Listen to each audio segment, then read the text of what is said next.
I never imagined the man who proposed to me on a mountaintop would one day tell his friends that he'd marry me faster if only I were prettier. But that's exactly what happened. And when his mother called me this morning, crying so hard she could barely speak, I realized this nightmare was about to get even worse. Let me tell you how 5 years of building a life together crumbled in one horrible weekend. Dominic and I have been together for just over 5 years, engaged for the last 8 months. We met through mutual friends at a housewarming party. Just two people who hit it off over a shared hatred of IPAs and a love for 90s cartoons. Looking back now, those early days feel like they happened to completely different people. Our relationship progressed at a comfortable pace. We dated for a year, really getting to know each other before making any big decisions. We moved in together after 2 years, finding a cozy apartment that felt like home.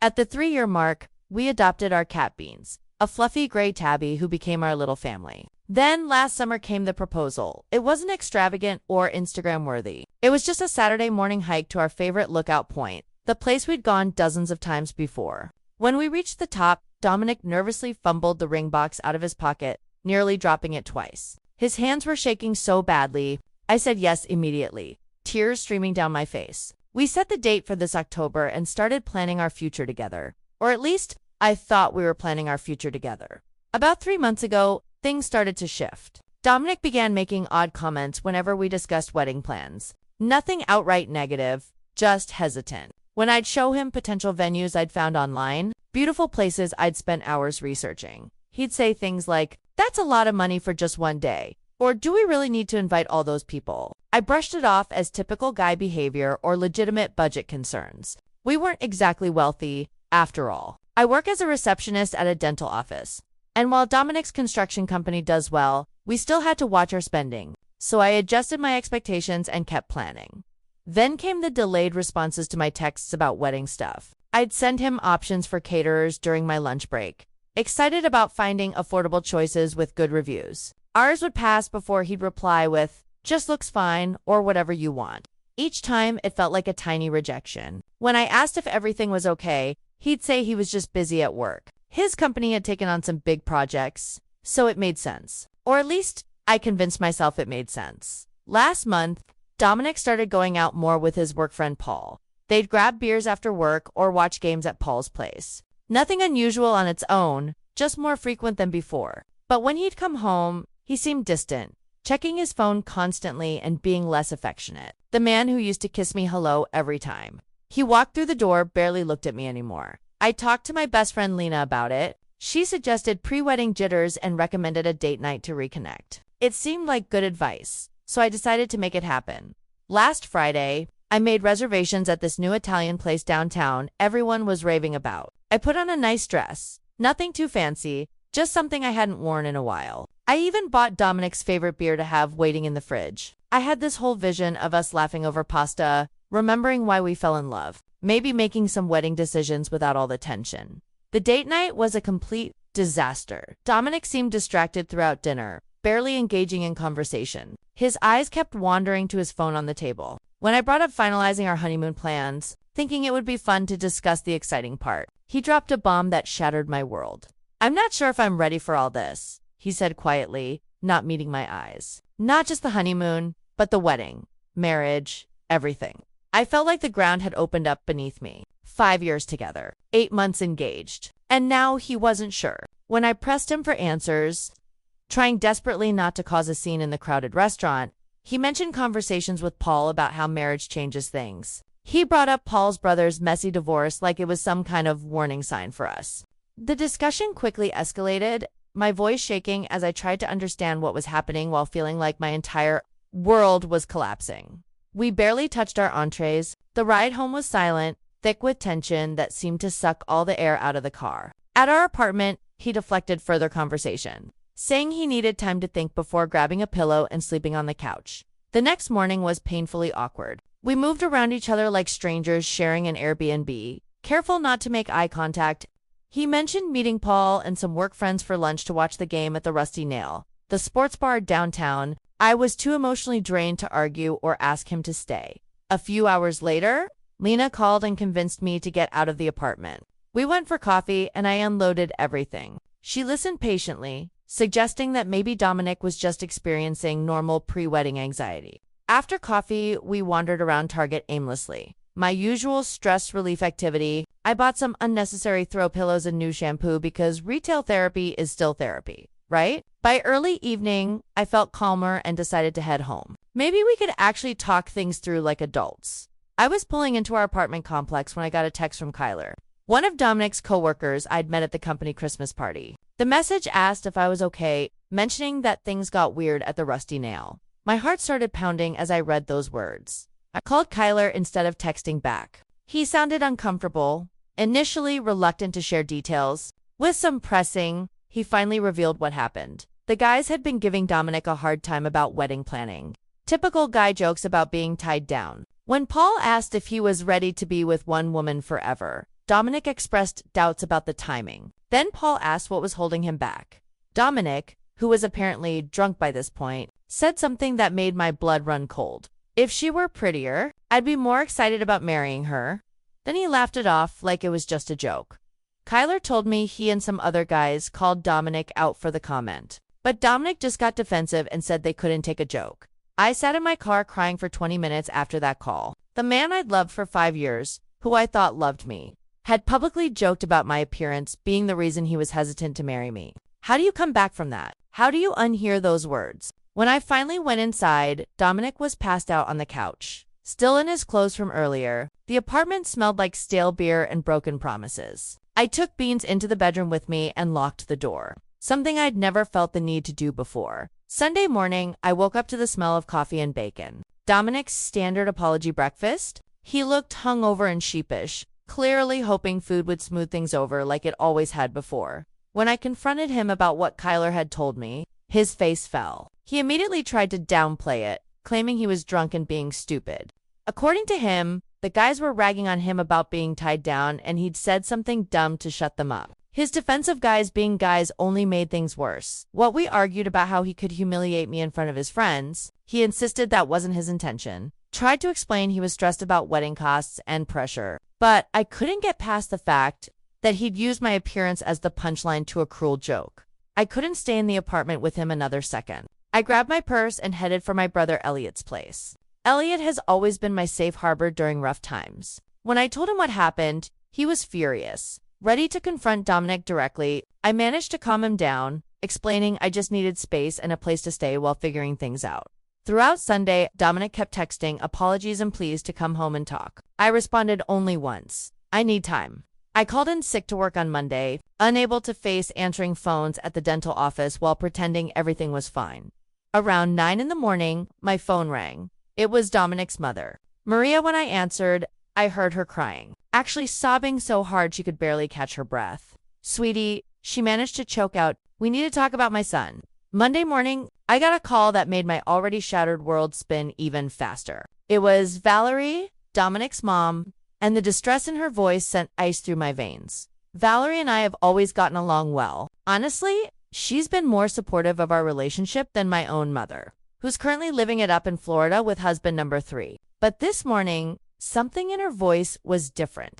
Broken, almost. She told me that Dominic had called her the night before, and there was something important I needed to know. Something she couldn't tell me over the phone. She asked if we could meet somewhere to talk. Somewhere private where we could really sit down and have a conversation.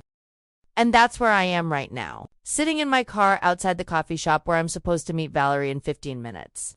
My hands gripping the steering wheel so tight my knuckles have turned white. I keep wondering what else there could possibly be to know. What other bomb could possibly drop? And the question that keeps echoing in my mind, is my 5-year relationship completely over? I never thought I'd be the person writing this kind of post. I never imagined I'd be sitting here, looking down at my engagement ring, wondering if I should have seen this coming. Was I blind to the signs? Or did things really change this suddenly, this drastically? Should I even hear Valerie out? What could she possibly tell me that would make any of this okay? First, thank you all for the overwhelming support on my original post. I honestly didn't expect thousands of comments. I tried to read as many as I could between crying sessions and stress eating the emergency Oreos from my brother's pantry. For those asking, yes, I did meet with Valerie. I'll get to that at the end of this update because a lot has happened in the last 2 days.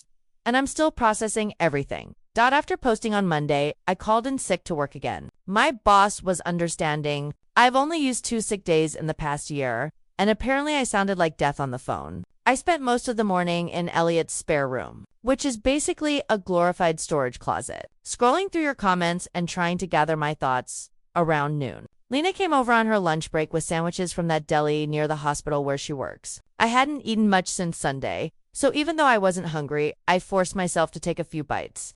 The food tasted like cardboard in my mouth, but I knew I needed to eat something. Lena gently reminded me that I couldn't avoid Dominic forever. We lived together. We had joint bank accounts. We had a whole life intertwined together. Eventually, we'd need to talk. She was right, obviously. I couldn't hide at my brother's place indefinitely, especially since Elliot's girlfriend was coming over for dinner that night. The last thing I wanted was to be the sad third wheel at their Taco Tuesday. After Lena left, I took a long shower, borrowed one of Elliot's hoodies, don't judge me, it was comforting, and drove back to my apartment. The whole way there, I rehearsed what I wanted to say. I wasn't going to yell, I wasn't going to cry, I was going to be calm and mature and get the answers I deserved. When I pulled into our parking spot, I noticed Dominic's truck was there. He should have been at work. My stomach knotted up immediately as I walked up the stairs to our second-floor unit. I unlocked the door to find him on the couch in sweatpants, looking like he hadn't slept in days. He was surrounded by all the wedding planning binders that I'd put together so carefully over the last 8 months. Beans was curled up next to him, the little traitor. Dominic seemed surprised and relieved to see me at the same time. When I asked why he wasn't at work, he mentioned taking personal time. He'd apparently been looking through all the wedding plans, trying to figure out how he'd messed up so badly. I remained standing by the door, not ready to sit next to him, and told him that looking at wedding plans wasn't going to fix what he'd said. Looking at pretty pictures of venues and cake designs wouldn't erase those cruel words from that bar. What followed was a long, difficult conversation that peeled back layers I didn't even know existed. He apologized again for the bar comment, calling it inexcusable and claiming he didn't even believe it. When I asked why he would say something he didn't believe, his answer made my blood boil. He said he was trying to look cool in front of his friends. Trying to look cool, like we were in high school and not planning a marriage.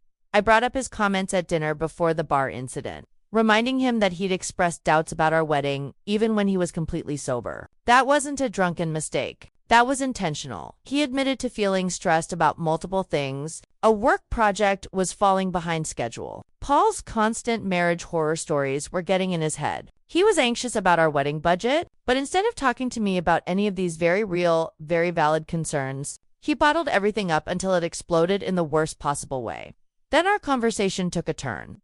I didn't expect he revealed something new, something he'd apparently been carrying for years. He had deep-seated fears about turning into his father. Dominic rarely talked about his dad, who left when Dominic was 12 after having an affair with a coworker. His father had moved to Arizona to start a new family, leaving Dominic and his mom behind like they were yesterday's news, although Dominic had always insisted it didn't affect him much. He now confessed that he worried about having some genetic predisposition to cheat or abandon his family. He was terrified he'd wake up one day and make the same choices his father did. I pointed out that he wasn't his father, that genetics don't determine relationship choices. We're not prisoners of our parents' mistakes. But his response was telling. He wondered aloud if he could really promise forever when forever seemed so impossible based on what he'd witnessed growing up. When I asked if he'd discussed these fears with anyone else, he hesitated before admitting he'd been talking to Kyler sometimes. Apparently they'd gotten closer since Kyler joined the company, and Kyler had gone through some relationship stuff too. That's when it clicked.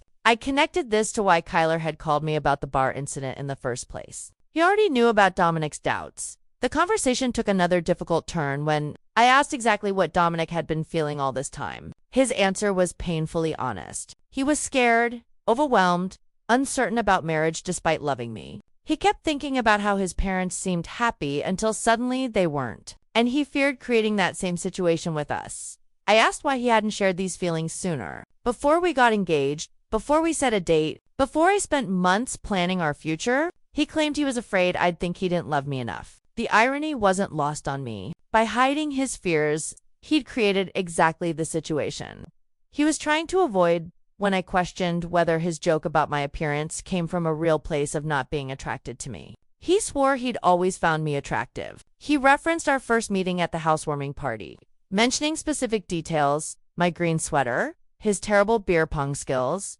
moments I'd almost forgotten. According to him, the comment came from insecurity and a misguided attempt to seem in control in front of his friends rather than appearing weak or trapped. As we continued talking, I asked the crucial question that had been burning in my chest. Were his doubts about marriage in general, or about marrying me specifically? His hesitation before answering told me everything I needed to know. He finally admitted that while his fears were primarily about marriage and commitment in general, part of him wondered if we were right for each other long term. This hurt more than the appearance comment. 5 years together, and he was still wondering if we were right for each other.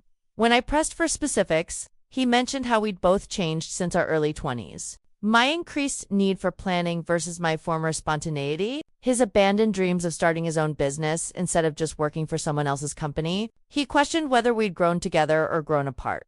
I pointed out that growth and change are normal in relationships. People evolve, that's life. But he seemed stuck on this idea that we weren't the same people who met at that party. By this point, I felt completely emotionally drained. Every word felt like it took tremendous effort to form. I told him I needed more time away to process everything. His public humiliation of me, his hidden doubts, and now his uncertainty about our compatibility as a couple. He pleaded for us to work through it together, offering to try therapy or couples counseling. But I wasn't ready to make that commitment yet. There are moments in life when you feel the ground shift beneath your feet, when everything you thought you knew starts to crack and crumble. For me, that moment started with 3 missed calls. I was standing in our bedroom, methodically folding clothes into my overnight bag. The silence between Dominic and me was thick and suffocating. I'd just told him I needed space, that I couldn't stay in our apartment while we figured things out. My hands trembled as I reached for another sweater, trying to focus on the simple task of packing instead of the mess my life had become. "Your phone's been buzzing," Dominic said from the doorway, his voice quiet and careful. I grabbed my phone from the nightstand. 3 missed calls, all from Valerie. Dominic's mom. My stomach dropped as the memory hit me. The coffee meeting. Oh God, I'd completely forgotten. With everything that had happened, the fight at the bar, the sleepless night at Elliot's place, our planned get-together had slipped my mind entirely. "It's your mom," I said, staring at the screen. "We were supposed to meet for coffee today."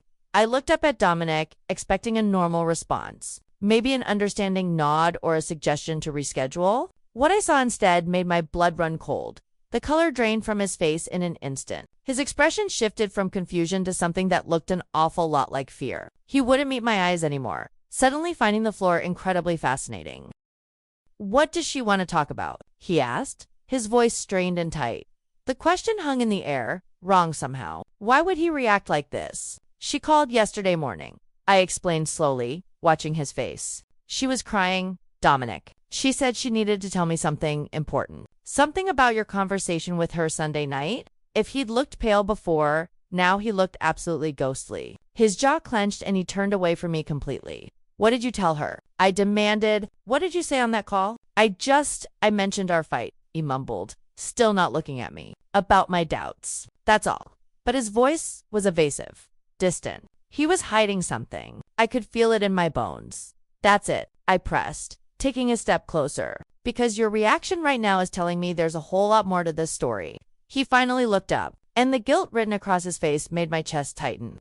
"It's not my place to explain," he said quietly. "Whatever my mom wants to tell you, you should hear it from her." Those words felt like a slap. Not his place. What kind of secret was this that his own mother needed to be the one to tell me? I stepped away and dialed Valerie's number, my heart pounding so hard I could hear it in my ears. She answered immediately. "Honey, are you okay? I was worried when you didn't show up." "I'm so sorry," I said, my voice shaking. "I'm at the apartment with Dominic. Everything's been such a mess, I completely forgot."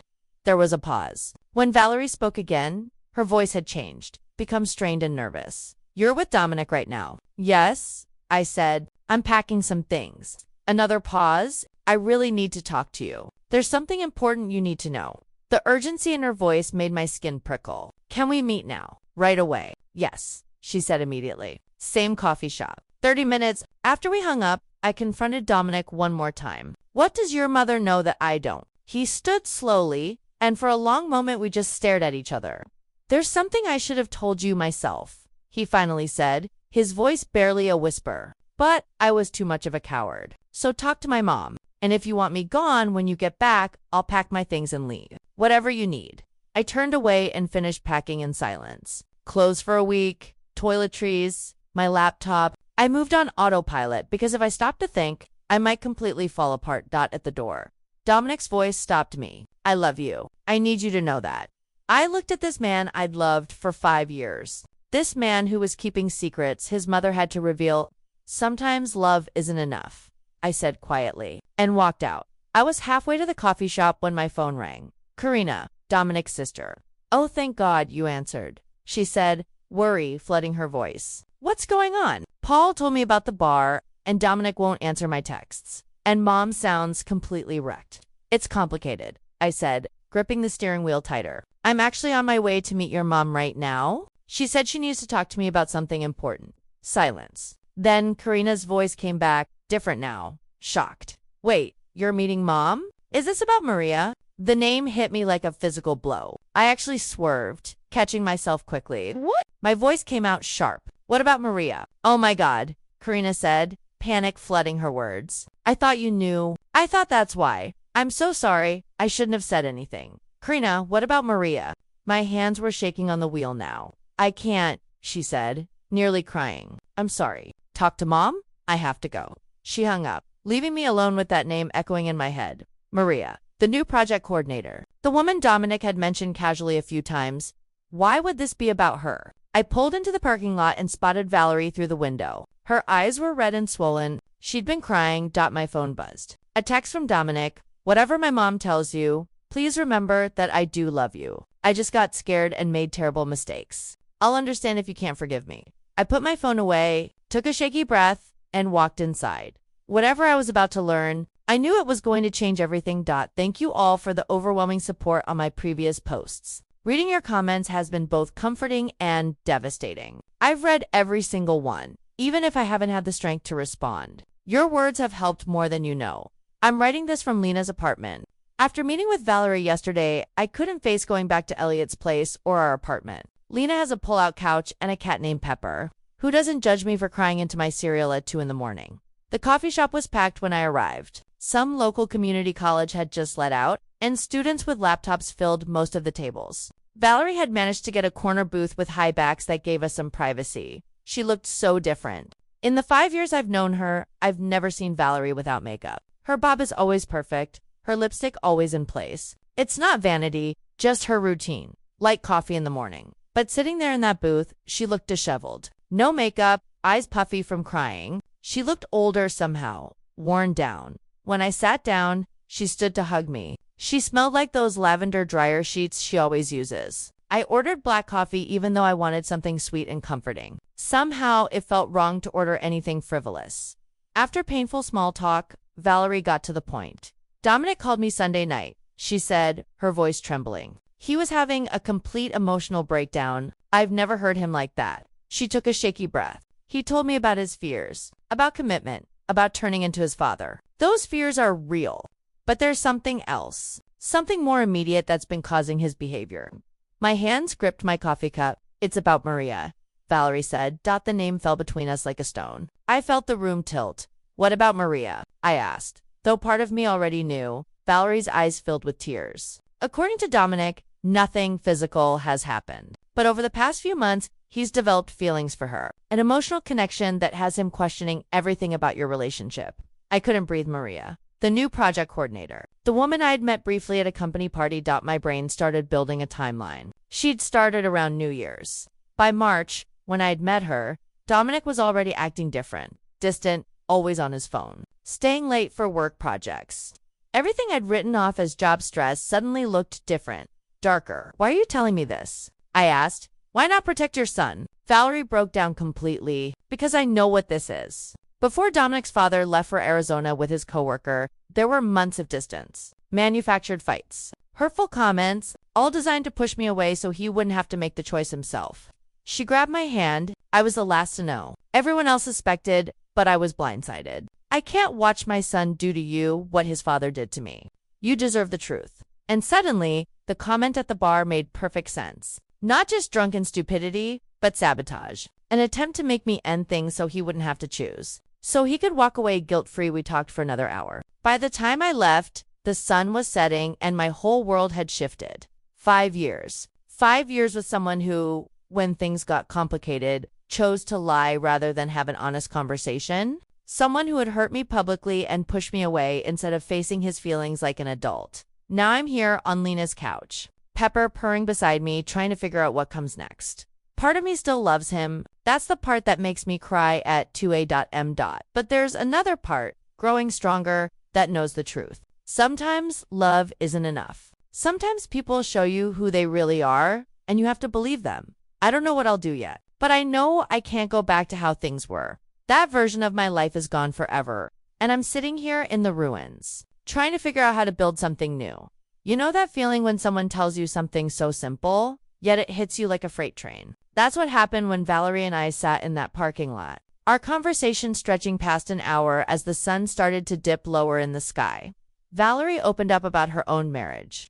And I mean really opened up. She told me how she'd tried to save everything even after learning about her husband's affair. How she'd twisted herself into knots, blaming herself for not being enough, not being interesting enough, not being whatever enough. Her voice cracked as she spoke, and I could see the pain still fresh in her eyes after all these years. Before we finally parted ways, she said something that's been playing on repeat in my head ever since. The hardest lesson I learned, she said, gripping my hand through my car window, was that you can't make someone choose you. They either do or they don't. And anything in between is just delaying the inevitable. I sat in my car for what felt like forever after she drove away, just staring at my phone like it might explode. 3 new texts from Dominic, all variations of "I'm sorry and I love you." Not a single mention of Maria. Still hiding. Still keeping secrets even now. Instead of responding to him, I called Lena. My voice was shaking when I asked if I could crash at her place. She didn't hesitate for even a second. Didn't ask a single question. Just said she was already making up the pull-out couch and offered to pick up dinner on her way home. That's the kind of friend everyone needs when their world is falling apart. I finally texted Dominic back, my fingers trembling over the screen. I know about Maria. Don't contact me again until you're ready to tell me the complete truth. I'll be collecting more of my things tomorrow while you're at work. Then I blocked his number. Not permanently, just for the night. I needed space to think without his explanations, drowning out my own thoughts. On the drive to Lena's, my phone rang. Karina. The conversation that followed confirmed everything Valerie had told me, but it added another layer that made my stomach turn. She'd overheard Dominic and Paul discussing the whole situation last Thursday. She'd actually confronted her brother about it, made him promise to be honest with me after the weekend. Clearly, he'd failed spectacularly at keeping that promise. What surprised me most was Karina's unwavering support. Despite being Dominic's sister, his own blood, she made it crystal clear she was on my side. The relief that washed over me was enormous. I'd been so worried about losing not just Dominic, but his entire family, who had become my family over the past 5 years. Lena's apartment was exactly what I needed that night. A neutral space where I could just exist without explaining myself or putting on a brave face. We ate takeout food on her living room floor because her coffee table was buried under papers from her online class. We watched some baking competition show that neither of us really followed. The mundane normality of it all felt like a life preserver in the middle of my emotional storm. After Lena went to bed, I stayed up scrolling through photos on my phone. 5 years of memories with Dominic stared back at me. Vacations where we looked so happy, holidays with both our families. Random selfies from ordinary days that felt extraordinary because we were together. Our engagement photos showed us grinning like we'd won the lottery. I was making mental plans for tomorrow. Going to the apartment while Dominic was at work, packing more things, maybe talking to the landlord about breaking our lease. When my phone buzzed, unknown number, Margot. This is Maria. I know you blocked Dominic. Can we meet tomorrow? There's more to the story that you should know. Just the two of us. I stared at that message for so long, my screen went dark twice. My heart was pounding in my chest. What more could there possibly be? And why would this woman, this other woman, want to tell me directly? After what felt like an hour but was probably only minutes, I typed back, where and when. First, thank you all for the overwhelming support on my previous posts. I've been reading your comments during sleepless nights, and they've helped more than you know. For those asking how I'm doing, I'm surviving. Some moments are easier than others. The meeting with Maria happened, and it went absolutely nothing like I expected. We met at this little breakfast place near the park. Neutral territory, I guess. When I arrived, she was already there, nervously scrolling through her phone. She looked so different than I remembered from the company party. Less polished, more human somehow. Her hair was pulled back in a messy bun and she wore minimal makeup. Dark circles under her eyes suggested she hadn't been sleeping much either. What surprised me immediately was how uncomfortable she seemed. If she'd been having some secret emotional affair with my fiancé, shouldn't she have been more confident? Instead, she kept fidgeting with her coffee cup, avoiding eye contact. Like a kid in the principal's office, the conversation that followed revealed to major bombshells that completely shifted my understanding of everything. First, Maria had absolutely no idea Dominic had developed feelings for her until Paul mentioned it casually at work last week. According to her, she and Dominic had worked closely on a project, occasionally texting about work after hours, but nothing that crossed any lines from her perspective. She'd never flirted with him or encouraged anything beyond professional friendship. She even showed me their text history on her phone. Mostly work stuff, occasional memes about office life, nothing romantic, nothing inappropriate, nothing that suggested anything more than colleagues who got along well. And here's the kicker. She even had a boyfriend of 3 years who sometimes joined their group for happy hours after work. The second revelation was about Paul.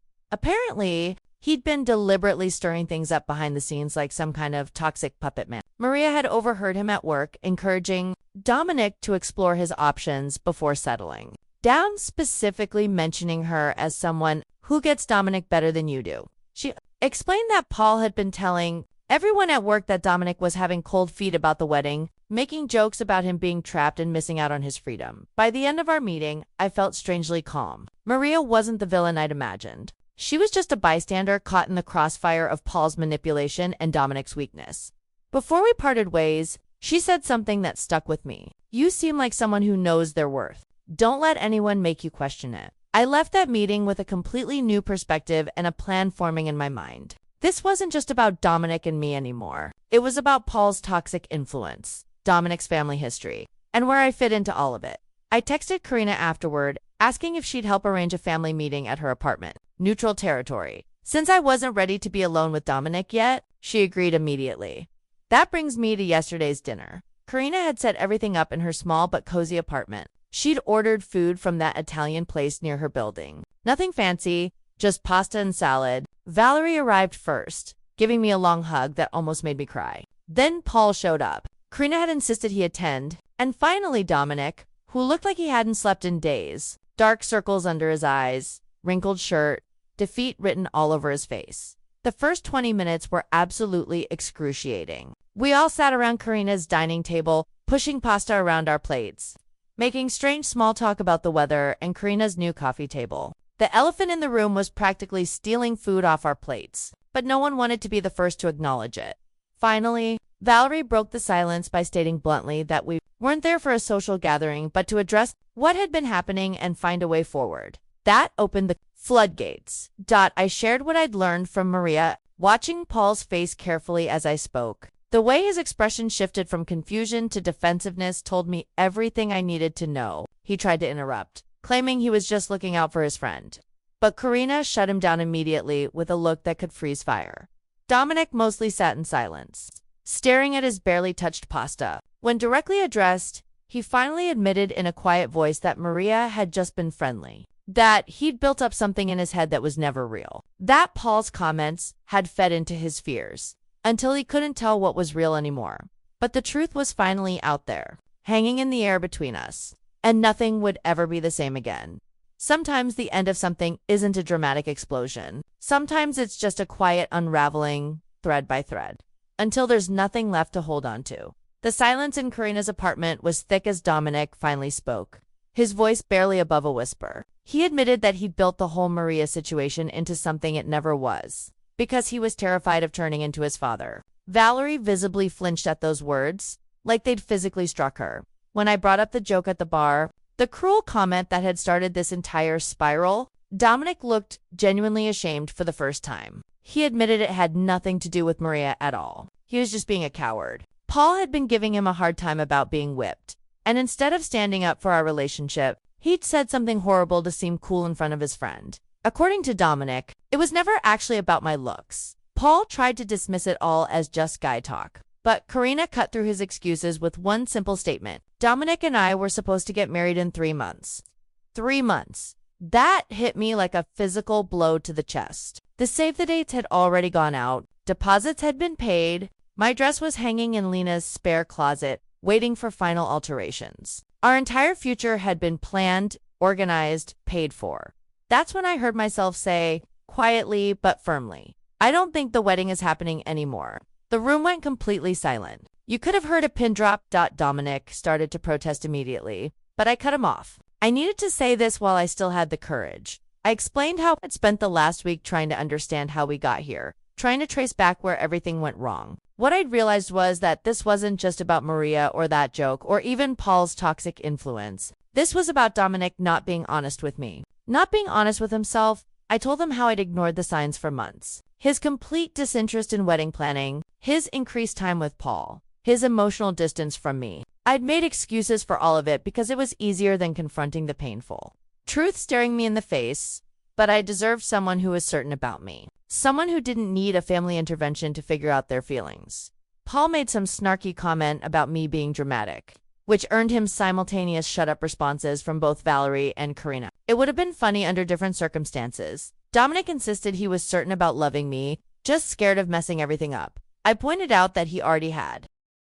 The conversation continued for hours after that. There were tears, heated words, especially between Karina and Paul, and difficult truths that had been buried too long. We rehashed old wounds and uncovered new ones. Around midnight, when everyone was emotionally exhausted and the leftover pasta had gone cold, we reached the inevitable conclusion. The wedding was off. Our 5-year relationship had run its course. It wasn't a screaming match or a dramatic exit. It was just a mutual recognition that something fundamental had broken between us. Trust, maybe. Maybe it could be rebuilt eventually, but not in time for an October wedding. Not with Maria still working at Dominic's company. Not with the echo of that joke still hanging between us like a ghost. Karina drove me back to Lena's place afterward, assuring me through her own tears that this didn't change my relationship with her or Valerie. According to her, I was still family to them regardless of what happened with Dominic. That kindness almost broke me completely. When I got back to Lena's apartment, I sat on the pull-out couch in the dark, letting the reality wash over me. 5 years gone, wedding canceled, future unknown. I didn't cry right away. Instead, I opened the Notes app on my phone and started making a list. Because that's what you do when everything falls apart. You make lists.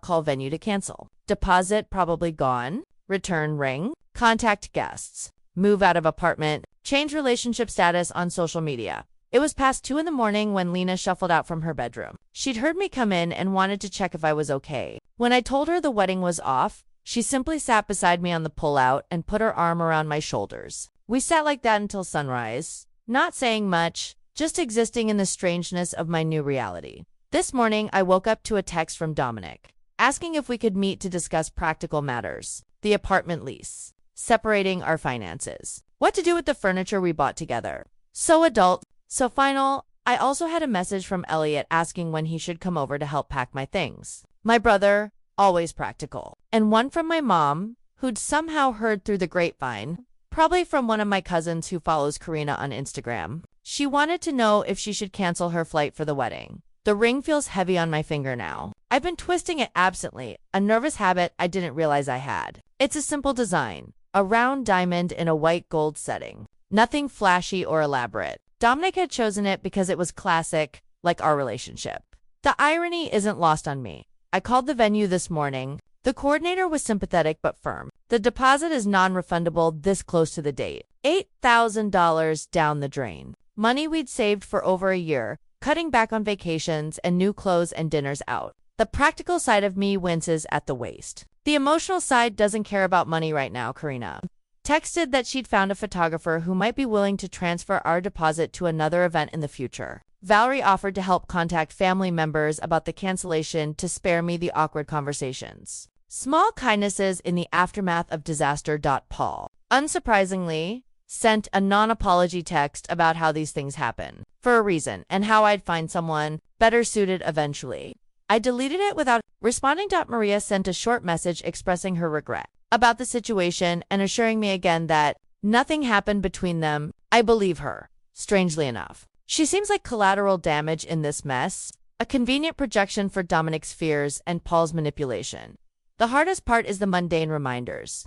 Everywhere I look, The wedding planning binder still sitting in my tote bag, the shared Spotify playlist we'd been building for the reception, the honeymoon research folder on my laptop, little pieces of a future that no longer exists. Lena suggested I take a mental health day from work, but I decided to go in. Sitting at home scrolling through Reddit and overthinking everything seemed worse than the distraction of answering phones and filing insurance claims. My coworkers have been mercifully normal. Either they don't know yet, or they're politely pretending not to notice my puffy eyes and absent engagement ring. I'm meeting Dominic tomorrow at a coffee shop to exchange keys and discuss the apartment. He's agreed to move out since my name is on the lease, and he can stay with his cousin temporarily. Another practical conversation in the business of dismantling a relationship. Part of me still can't believe this is happening. Last month we were debating reception songs and testing cake flavors. Now we're dividing up kitchen appliances and deciding who keeps the PlayStation. I keep thinking about something Valerie said at the dinner. Endings are rarely clean or perfect. Most of the time they're messy and sad and complicated. She would know. She rebuilt her life after Dominic's father left, raised 2 kids alone, found happiness again eventually. Looking at her now, you'd never guess she went through something so painful. Maybe there's hope in that. For now. I'm taking it one day at a time. Tomorrow, I'll handle the apartment and finances. Next week, I'll start looking for my own place. The future beyond that is blurry and uncertain, but at least it's mine. You know what's strange? Sometimes the people you expect to lose in a breakup are the ones who hold you together. Karina just texted asking if I want to meet for coffee this weekend. She also mentioned that Kenzo, an older gentleman who's known their family forever, offered his vacation cabin if I need a getaway to clear my head. The support from Dominic's family is unexpected but deeply appreciated in ways I can't quite put into words. I haven't decided if I'll take Kenzo up on his offer. Part of me desperately wants to escape somewhere quiet, somewhere I can process everything without the constant reminders of my old life. Another part knows I need my support system right now. Lena with her practical compassion, always knowing exactly what I need before I do. Elliot with his protective big brother energy, ready to fight anyone who looks at me wrong. Even Valerie and Karina with their complicated loyalty, choosing to stand by me despite the blood ties that connect them to Dominic.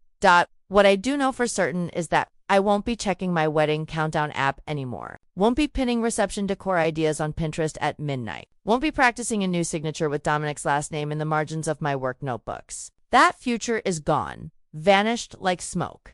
And while I don't know what comes next, I'm starting to believe, really believe, that there will be something. Maybe even something good. It feels strange to be writing this final update from my new apartment. Strange. But also, somehow, right, it's been 3 months since that family dinner at Karina's place. The one that ended my engagement and changed the entire trajectory of my life. 3 months of piecing myself back together in ways I never expected, never even imagined I'd have to. Some of you have sent messages asking for an update, so here it is. The good, the bad, and the completely unexpected.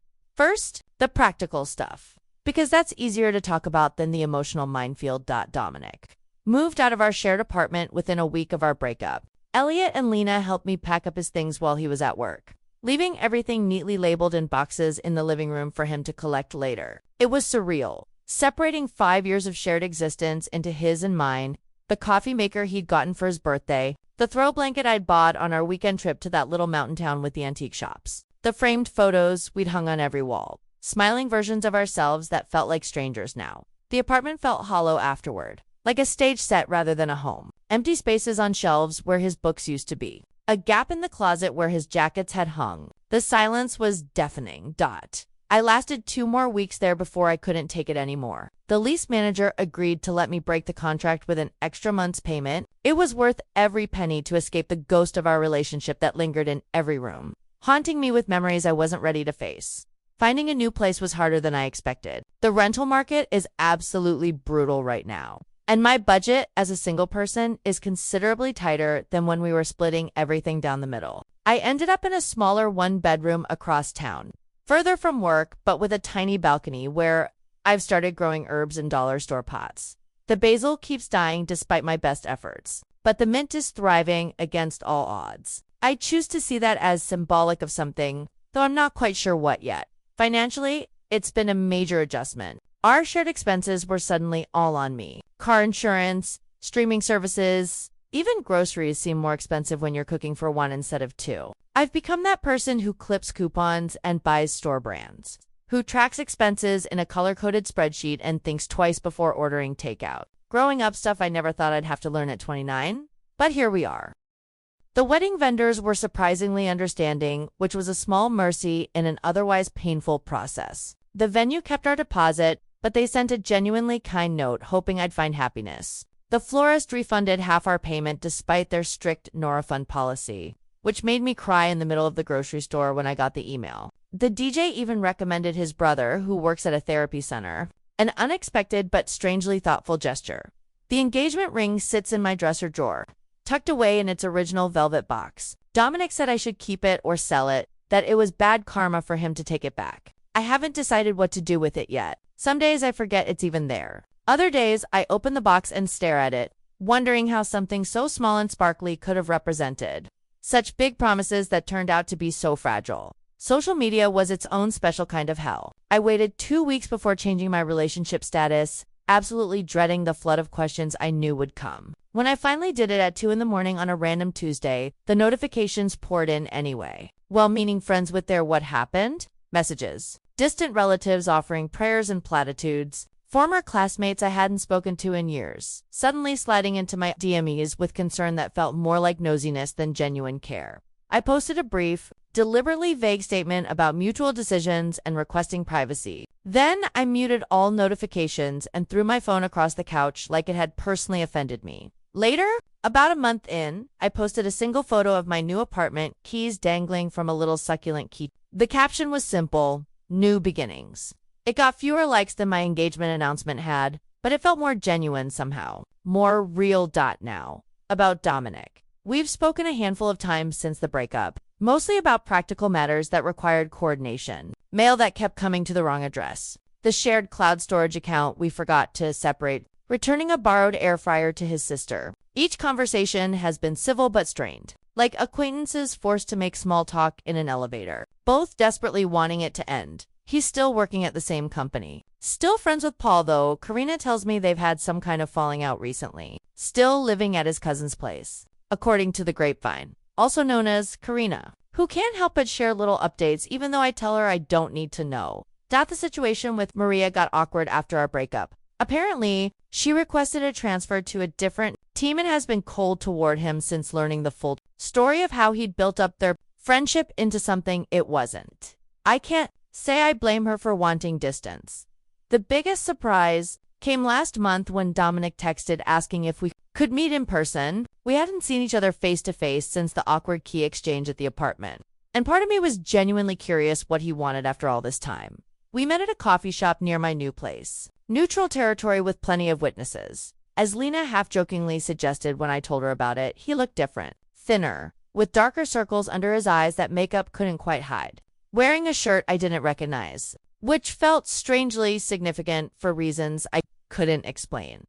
The first 10 minutes were painfully stilted small talk about work and weather and other meaningless things. Then he pulled out a journal, worn at the edges like he'd been carrying it everywhere. "I've been seeing someone," he said, and my heart did this weird little stutter before he quickly clarified. "A therapist." I mean, the journal was part of his therapy. Daily reflections on patterns and behaviors he wanted to change. He'd been examining his relationship with his father, his friendship with Paul, and the way he'd treated me. He didn't ask for forgiveness or reconciliation. He just wanted me to know he was working on himself.